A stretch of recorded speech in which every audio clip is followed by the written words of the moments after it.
श्री स्वामी समर्थ प्रेक्षकांनो, ठरलं तर मग या मालिकेमध्ये आता जबरदस्त असा ट्विस्ट येताना आपल्याला पाहायला मिळणार आहे। मालिकेमध्ये प्रिया जेलमध्ये राहून सुद्धा खूप स्वतःला शानी समजत असते।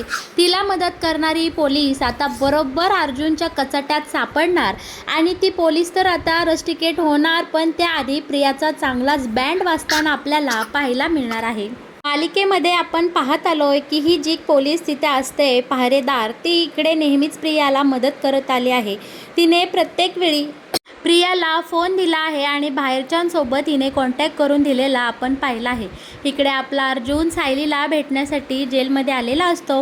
अर्जुनला सायलीला असं पाहून खूप वाईट वाटत असतं। सायली आणि अर्जुनच्या इकडे छानपैकी गप्पा चालू असतात।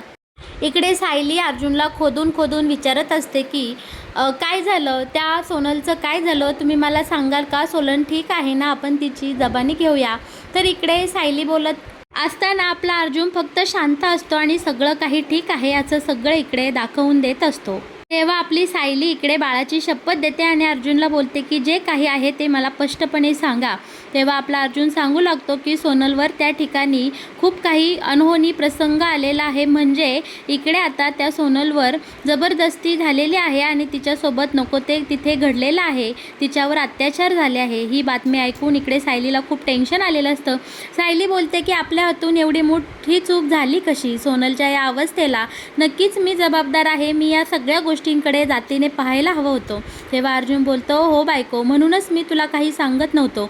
आता घडलं ते घडून गेलं आहे, पण तू प्लीज स्वतःची काळजी घे आणि आपल्या बाळाला जप। सायलीला इकडे खरंच खूप मोठा धक्का बसलेला असतो। ती बोलते की त्या सुरेशने आपल्याला मूर्खात काढलं, वेड्यात काढलं, तो तिचा काका आहे असं सगळं आपल्याला पटवून दिलं, म्हणूनच आपण त्याच्या हवाली सोनलला केलं होतं ना। अहो, माझ्या हातून हे काय होऊन बसलं? सोनलचं आता कसं होणार? सोनलच्या या अवस्थेला मी जबाबदार आहे आणि सायली इकडे आता स्वतःलाच दोष देऊ लागलेली असते। अर्जुन सायलीला सांभाळतो, सावरतो आणि तिला बोलतो की सायली, तू अजिबात काळजी करू नको, सगळं काही ठीक होईल। मी तुला या परिस्थितीतून नक्की बाहेर काढेल। तू तुझी काळजी व्यवस्थित घे, वेळेवर खा पी, पाणी वगैरे छानपैकी पी। सायलीला हे सगळं इकडे मान्य असतं। अर्जुनला हो दाखवते आणि अर्जुन तिथे असलेल्या त्या लेडी कॉन्स्टेबलला सुद्धा सांगत असतो की तुम्ही माझ्या बायकोची काळजी घ्या, तिच्याकडे लक्ष द्या। माझी बायको निर्दोष आहे, निरागस आहे, तिने काहीही केलं नाही, तिच्या पोटामध्ये आमचं बाळ आहे, प्लीज तुम्ही तिची काळजी घ्या। तेव्हा तिथली ती पोलीस अर्जुनला विश्वास देते की तुम्ही अजिबात काळजी करू नका, तुम्ही किती चांगले वकील आहात याची मला चांगली खात्री आहे, त्यामुळे तुम्ही इथून निश्चिंत राहा। मी सायलीची खूप चांगल्या प्रकारे काळजी घेईल आणि खरोखरच ती पोलीस खूप चांगली असते, आपल्या सायलीला चांगल्या प्रकारे जपत असते। अर्जुन बाहेर आल्यानंतर पूर्ण खचून गेलेला असतो। तिथेच पोलीस स्टेशनच्या दारामध्ये अर्जुन ढसाढसा रडू लागलेला असतो। बोलतो की या अवस्थेत मी माझ्या सायलीला या सगळ्यातून बाहेर काढू शकलो नाही तर माझा काय उपयोग? इकडे अर्जुनला खरंच खूप वाईट वाटत असतं की सायली तिकडे जेलमध्ये असते। त्यावेळी आपला चैतन्य इथे येतो, अर्जुनला सावरतो आणि बोलतो की अर्जुन, तुला यातलं काहीच अशक्य नाही, कारण तू अर्जुन सुभेदार आहे। अर्जुन सुभेदार कधीही हार मानत नाही, लक्षात ठेव अर्जुन, तू सावर, आता रडू नकोस असं आता इकडे चैतन्याने छान आपल्या अर्जुनला आधार दिलेला आपण पाहणार आहोत। आता इकडे चैतन्याच्या या शब्दाने अर्जुनला थोडासा धीर आलेला असतो, पण अर्जुन मनोमन खचलेला असतो। तो बोलतो की सायलीवर जो काही गुन्हा इकडे आता दाखल झाला आहे तो खूप सिरियस आहे आणि या सगळ्यातून तिला बेल मिळणं खूप अवघड आहे। आता आपण काय करायचं? आता मला खरं तर सायलीला एक रात्रही या जेलमध्ये राहून द्यायचं नव्हतं, पण नशिबाने आपली साथ दिली नाही आणि सायली आता जेलमध्येच राहणार। या गोष्टीचं अर्जुनला खूप वाईट वाटत असतं। चैतन्य अर्जुनजवळ येतो आणि अर्जुनला सावरतो, बोलतो की चल आपण उद्या या सगळ्याचा सोक्षमोक्ष लावूयात, आपण यातून नक्की मार्ग काढूयात। आणि आता घरून खूप सारे फोन येत आहे, घरचे वाट पाहत असतील, अश्विनचे मंगापासून कितीतरी फोन येऊन गेले, आपण घरी जाऊयात, त्यांनाही काळजी लागून राहिली असेल। आता चैतन्य अर्जुनची समजूत काढून त्याला घरी घेऊन जाताना आपल्याला पाहायला मिळणार आहे। आता यानंतर इकडे सुभेदारांच्या घरी सगळेजण चिंतेत दुःखात असताना तिथे नेमका सचिन आलेला असतो। सचिनला पाहून घरातल्यांना धक्का बसतो। आता इकडे आपली ही अस्मिता बोलते की सचिन तू इथं का आला हेच चालतं हो, तुला इथं कोणी बोलवलं आहे. तेव्हा इकडे आता सचिन बोलतो की घरच्या जावयासोबत बोलायची ही पद्धत आहे का. तेव्हा इकडे कल्पना बोलते की आमच्या मुलीने तुला रीतसर कायदेशीर घटस्फोट दिला आहे, तो आमच्या घरचा जावई नाही. पण हा निलाजरा सचिन इकडे स्वतःला सुभेदारांचा जावई म्हणून घेत असतो आणि हा खरं तर इथे सुभेदारांच्या जखमेवर मीठ चोळायला आलेला आपण इथे पाहणार आहोत. सचिन इकडे येऊन सुभेदारांना खूप काही बोलतो, खूप काही ऐकावणं करतो. बोलतो की सुभेदारांच्या दोन्ही सुना ह्या तर विलन निघाल्या, ह्या गुंड निघाल्या, त्या दोघीही आता जेलमध्ये आहेत.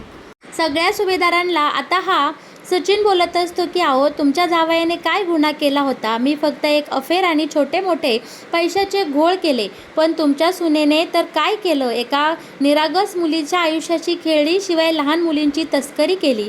तिला शोभतं का वरून इतका भोळेपणाचा वाव आणते आणि हिने आतून अशी कारस्थानं केली, त्याची तुम्हाला लाज वाटत नाही का.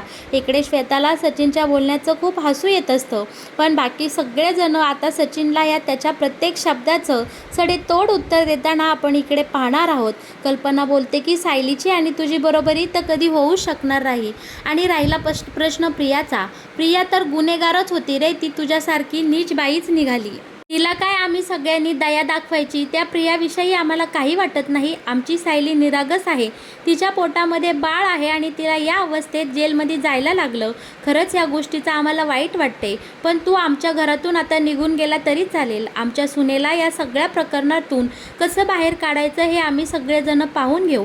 आस्मी आता इकडे अश्विनला बोलते की अरे ह्या मूर्ख माणसाचं काय ऐकून घेतोत, त्याला इथनं हकलून देत आता इथून जायला सांग. आपला अश्विन पुढे होतो आणि इकडे आता सचिनला बोलत असतो की सचिन तुझी वायफट बोलणं झालं असेल तर तू इथून निघून जा. सचिन निघून गेल्यानंतर तिथे पूर्णाजी आलेली असते आणि बोलते की इथे कोणाचा आवाज येत होता, इथे सायली आली का, अर्जुन आला का. पूर्णाजी हायपर होणार, तोच इथे आता घरी अर्जुन येतो. अर्जुनला पाहताच घरातले सगळे एक एक करून आता अर्जुनला प्रश्न विचारत असतात. सायली ठीक आहे ना, सायलीचं काय झालं आणि या केसवरून सायलीची सुटका होईल ना, तिला बेल मिळेल ना, सायली वहिनीची तब्येत ठीक आहे का, असा अश्विन इकडे विचारत असतो. घरातल्यांच्या एवढ्या सगळ्या प्रश्नाने अर्जुन खचून गेलेला असतो. या सगळ्या प्रश्नाच्या भडीमारामुळे आता इकडे चैतन्य बोलतं की अरे तुम्ही जरा शांत व्हा, एक एक करून सगळे बोला. आधीच अर्जुनला या सगळ्याचं टेन्शन आलं आहे आणि त्यात तुम्ही एवढे प्रश्न विचारून त्याला हैराण करू नका. सायली ठीक आहे, आपण उद्या बघूया, उद्या तिला बेल मिळूया. आता इकडे पूर्णाजी म्हणत असते की मला आत्ताच्या आत्ता सायलीला भेटायला जायचं आहे, तिला भेटल्याशिवाय मला चैन पडणार नाही. आता घरातले सगळेच एक एक करून बोलू लागतात की हो आम्हालाही सायलीला भेटायचं आहे, आम्हालाही सायलीला भेटायचं आहे. बरं का, आता संपूर्ण सुभेदार कुटुंब आपल्या सायलीला भेटण्यासाठी जेलमध्ये गेलेला आपल्याला पाहायला मिळणार आहे. अर्जुननी तशी इकडे परमिशन घेतलेली असते आणि तरतूदही केलेली असते. आता सगळेजण सायलीला भेटण्यासाठी जेलमध्ये गेलेले आपण पाहणार आहोत. आता त्या महिला पोलीसच्या मोबाईलवर इकडे लगेच आता ह्या श्वेताने मेसेज करून पाठवलेलं असतं की सगळी सुभेदार कुटुंब इकडे सायलीला भेटण्यासाठी जेलमध्ये आले आहे. आता हा मेसेज ऐकून प्रियाला राग येतो, संताप होतो. बोलते की इतके महिने झाले मी जेलमध्ये इथे खितपत पडलेले आहे, या सुभेदारांना माझ्या बाळाचंही काही घेणं देणं नाही आणि माझं तर लांबच राहिलं. आणि ही सायली येऊन जेलमध्ये काही तास झाले नाही तर बोंबलत सगळी माणसं आली, सगळे सुभेदार कुटुंब त्यांची थोबाडं घेऊन इकडे जेलमध्ये आली. आता तर यांना भेटायला मी सुद्धा गेलंच पाहिजे. यांची ही काळी करामत मला अजिबात आवडली नाही. त्यात आता ही शेजारची पोलीस बोलते की अगं सगळ्यांचं त्या सायलीवर खूप प्रेम असेल म्हणून तिला भेटायला आली. आता तिचे हे शब्द ऐकून प्रिया बोलते की तू गप अजिबात काही बोलू नकोस, आताच्या आत्ता मला तिथे घेऊन चल, त्या व्हिजिट रूममध्ये मलाही त्या सुभेदारांना भेटायला जायचं आहे. पोलीस बोलते की अगं इतक्या दिवस जेलमध्ये राहून तुला कळलं नाही का, जेलर मॅडमची इकडे परमिशन घ्यावी लागते.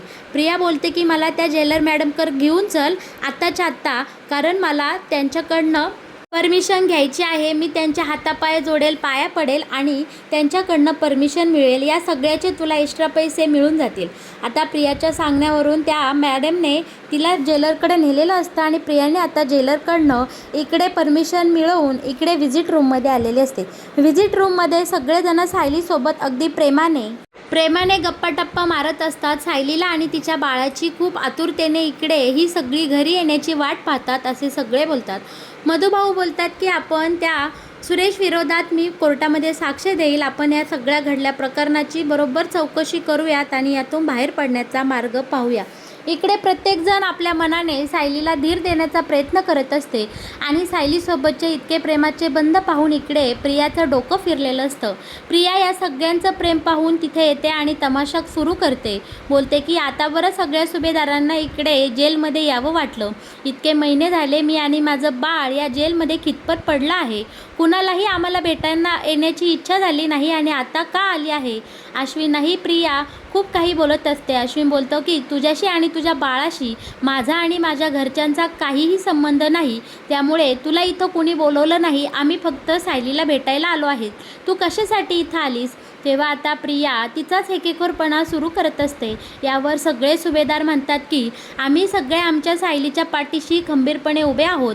सायलीला या सगळ्या प्रकरणातून बाहेर येण्यासाठी आम्ही बळ देऊ आणि आम्ही तिला सुरक्षितपणे बाहेर काढू. आणि सगळेजण छान हातामध्ये हात देतात आणि इकडे प्रियाला यांची एकी दाखवून देतात. यांची एकी पाहून मात्र इकडे प्रियाला खूप राग आलेला असतो आणि ती सायलीला बोलते की तुझी यातून कधीही सुटका होणार नाही. तुझी यातून सुटका कशी होते ती मग मी बघते ना. तू सुद्धा माझ्यासोबतच या जेलमध्ये खितपत पडणार आहे. एवढं बोलून या सुभेदारांची एकी पाहून प्रिया तिथून रागारागाने निघून जाते. आता प्रिया गेल्यानंतर सगळे सायली संघ व्यवस्थित बोलतात आणि तिला आणि तिच्या बाळाला स्वतःची काळजी घ्यायला सांगून आता ते तिथून निघून जाताना आपल्याला पाहायला मिळणार आहे. आता प्रिया निघून गेलेली असते आणि अर्जुनही जरा सावरलेला असतो. अर्जुनच्या मनात येतं की आम्ही सगळे तर व्हिजिट रूममध्ये इकडे प्रियासाठी नव्हतं आलो, सायलीसाठी आलो होतो. मग आम्ही इथे आलो ही गोष्ट प्रियाला कशी कळली आणि प्रियाने नक्की कोणाकडून परमिशन घेतली आणि ती बरोबर आत्ताच इथे कशी आली. या सगळ्या प्रश्नाने आता अर्जुनचं डोकं चालायला लागलेलं असतं. अर्जुनला या सगळे प्रश्न पडतात आणि तो असा संशय आता चैतन्यकडे बोलून दाखवतो. आता चैतन्यही बोलते की हो रे अर्जुन, ही गोष्ट तर आपल्या लक्षातच आली नाही. तेव्हा आता इकडे अर्जुन चैतन्य एकमेकांकडे पाहून बोलतात की यामध्ये नक्कीच काहीतरी गडबड आहे. प्रियाला बाहेरच्या खबरी जेलमध्ये मिळतात तरी कशा, याची आधी आपण चौकशी केली पाहिजे. आता सगळे घरी गेल्यानंतर मुद्दामून काहीतरी विसरलो असं नाटक करून सायलीला भेटण्याची परमिशन इकडे अर्जुनने मिळवलेली असते. चैतन्यही तिथे असतो आणि बरोबर आता प्रिया इथून निघून गेल्यानंतर त्या जेलर मॅडमसोबत प्रिया भांडत असते, बोलत असते की या सुभेदारांची हिंमत कशी झाली माझ्यासोबत असं वागायची. मला या सगळ्या माणसांचा खूप राग येत आहे. आता ही इथली जेलरबाई बोलत असते की अरे कशाला तू एवढा त्रास करून घेती. पोलीस मॅडम प्रियाला बोलत असते की तू एवढा त्रास करून घेऊ नको गं, तुझ्या बाळाला सुद्धा त्याचा त्रास होतो. आता प्रिया लगेच लायकीवर आलेली असते, अवकातीवर आलेली असते. तिला बोलते तू मला शहाणपणा शिकू नकोस, कसं वागायचं आणि कसं नाही. तुझा फोन इकडे दे, मला आता इथनं एक फोन लावायचा आहे. तेव्हा आता ही पोलीस बाई बोलते की अगं नको, सारखं काय फोन वापरतेस, कुणी पाहिलं तर तू आणि मी दोघीही गोत्यात येऊ. आता प्रिया तिला बोलते की तुला मला फोन द्यायचा आहे की नाही. तू माझ्या बाळाची होणारी मावशी आहेस ना, मग आता मला फोन दे, याचे तुला जास्तीचे पैसे मिळतील. अर्जुन आणि आता इकडे चैतन्य प्रियाच्या मागावरच असतो. या दोघांनी हा सगळा प्रकार इथे पाहिलेला असतो. अर्जुनने आणि चैतन्यने हुशारीने आता ही जेलमधली पोलीस प्रियाला कशा प्रकारे मदत करते, कसा फोन फिरवते, हे सगळं आता रेकॉर्ड केलेलं असतं. कारण जेलमधल्या कैद्यांना एकतर फोन वापरायची परमिशन नसते आणि त्यांना जरी फोन दिला तरी तो जेलमध्ये उपस्थित असलेला टेलिफोनच वापरायची परमिशन असते. आणि ही जेलमधली पोलीस आता पहारेदारीन प्रियाला अशी उघड फोन पुरवते. प्रियाला बाहेरच्या बातम्या जेलमध्ये मिळतात आणि ती बाहेरच्या लोकांशी सहज संपर्क साधते. हा सगळा प्रकार आता अर्जुन चैतन्य समोर उघड झालेला असतो आणि याबद्दल त्यांच्याकडे आता ठोस पुरावाही मिळालेला असतो. त्या पोलीस मॅडमला आता एकट्यात गाठून अर्जुनने तिचा फोन जप्त करून घेतलेला असतो. तिला धमकी दिलेली असते आणि त्यातले प्रियाने केलेले सगळे कॉल रेकॉर्ड्स आणि त्याची हिस्ट्रीही इकडे अर्जुनने काढून घेतलेली असते. आता हा इथे घडत असलेला सगळा प्रकार अर्जुन ह्या जेलच्या जेलर मॅडमसमोर उघड करतो आणि त्यांना सांगतो की तुमच्या नाकाखालून जेलमधल्या कैदी बाहेरच्या जगाशी संपर्क साधतात, तुमचं लक्ष कुठं आहे याबद्दल मी तुमच्यावर केस करेल. आणि आता जेलमधल्या जेलर मॅडम या सगळ्या प्रकरणाकडं एकदम व्यवस्थित शहानिशा करतात आणि जी कोणी पोलीस प्रियाला मदत करत होती तिला तर इथनं नोकरीवरून काढून टाकतातच, पण आता फायनली प्रियाचे बाहेरच्या जगाशी होणारा सगळा संपर्क तुटलेला आपल्याला पाहायला मिळणार आहे आणि प्रिया आता फक्त एका कैद्यासारखी हतबल आता पोलीस स्टेशनमध्ये असलेली आपण इथून पुढे पाहणार आहोत. आणि आता या जेलमधल्या पोलीस बाईला प्रियाची मदत करणाऱ्या ह्या पोलिसाला इकडे चांगली शिक्षा झालेली आपण पाहणार आहोत. आणि फायनली अर्जुनच्या हाती आता काहीतरी ठोस पुरावे लागलेले आपण पाहणार आहोत की नक्की इथल्या बातम्या तिथं जातात कसा आणि सायलीच्या या सगळ्या प्रकरणाशी प्रियाचा तर काही हात नसेल ना, अशी आता सायलीच्या या केसकडे पाहण्यासाठी अर्जुनला एक दिशा मिळालेली आपण पाहणार आहोत. तर मग प्रेक्षकांनो, कसा वाटला तुम्हाला? ठरलं तर मग या मालिकेत येणारा हा नवीन ट्विस्ट, मालिकेचे असेच नवनवीन अपडेट जर तुम्हाला सगळ्यात आधी जाणून घ्यायचे असतील तर तुम्ही आपल्या या चॅनलला नक्की सबस्क्राईब करा आणि हो, आपल्या व्हिडिओला लाईक केल्याशिवाय अजिबात कुठे जाऊ नका. तुम्ही हा माझा व्हिडिओ अगदी शेवटपर्यंत पाहिला यासाठी तुम्हा सर्वांचे मनापासून आभार. धन्यवाद.